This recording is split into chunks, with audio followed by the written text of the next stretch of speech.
have already talked about the paint that I use to do French tips, about the brush. So today we are going to talk about the technique. I'll tell you about my way. Hopefully it will help you somehow. Number one is balance. I hold my client's finger with my thumb and my index finger, and those three guys, they just stick out, and I'm going to use them to take off some weight of my working hand. So I put my little finger on them. This will also help me to give more precision to what I'm doing with any tool. No matter what I work with, either it's e-file or it's a gel polish brush or it's this linear brush, when they are in the air, we can never do any precise work, especially when we talk about the nail scale, like it's so small, and any angle change is going to contribute a lot to the result. So we really need to create this very stable frame. Number two is how I manipulate my hand.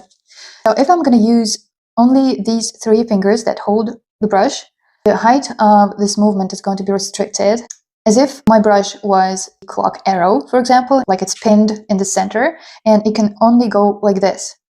So if we actually use only our fingers, there is going to be a certain point where the brush is going to curve a lot, and so much stress in the middle of the brush that its tip is going to shoot off any direction, and is going to go up in the air, and we are probably not going to create any fine line. If we want to control our brush, we need to get rid of this tension. It should have very gentle contact with the nail plate. I recommend to work with your wrist joint. So you carry the whole brush handle upwards, not only its tip, but the whole handle. Not like we only work with our three fingers, but we use our whole hand. Keep it as flatly against the nail plate as you can.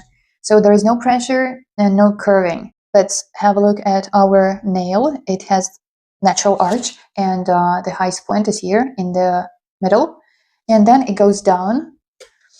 So we start painting French from this horizontal position. Then when we move to the right, we try to keep our brush as flat as we can against the nail plate. So we move it a little more diagonally.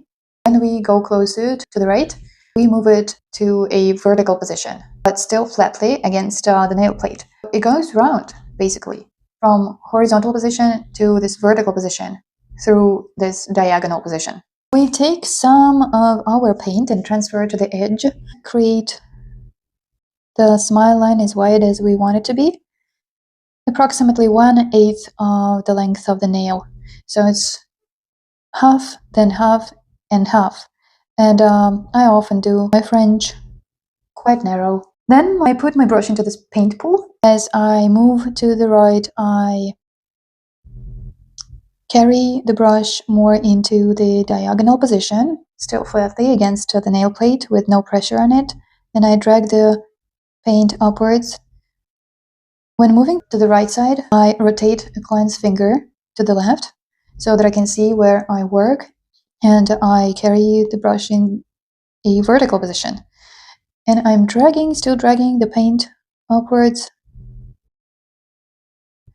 And how do I do this very ending?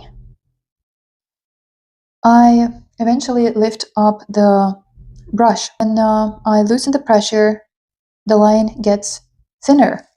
That's why I always start painting French from the point where it is the widest. Like, it's very logical for me because, you know, it's like a meteorite crashing the earth. It can never leave a straight, narrow mark there. It's exactly how I see the initial contact of the brush with the nail plate, and I choose the widest part of my French in this exact point. So this is the first contact. Then I start dragging the paint upward, and I eventually loosen the pressure. Like a plane taking off, brush takes off as well. And here we have this very thin line, and that's it. So that was about the right side, and it might seem a little awkward, but when we start painting the French line on the left side, but still that's how I do this. I rotate a client's finger to the right side now so that I can see what I work, and I put my right hand at the base of the thumb on my left hand. I also have this stable construction, but the only difficulty is that my light comes from upside.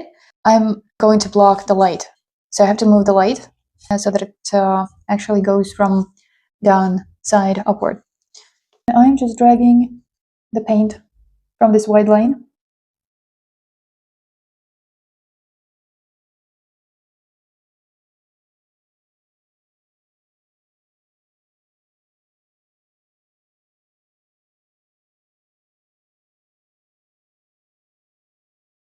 My brush is just gliding upward. It's hugging the nail.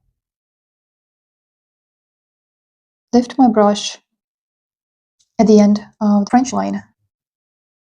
So here is how it works. If I see that I would love to improve the inner line, I can now do this from the initial position when my little finger is on the right side. So I can actually improve my French now, just pushing the paint a little upward.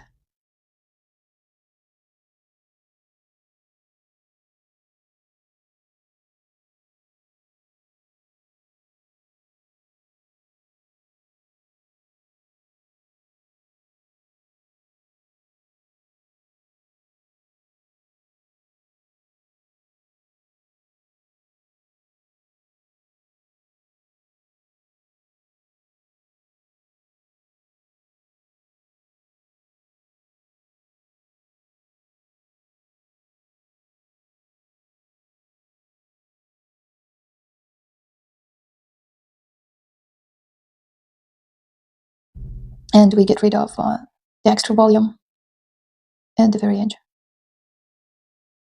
So this is what it looks like.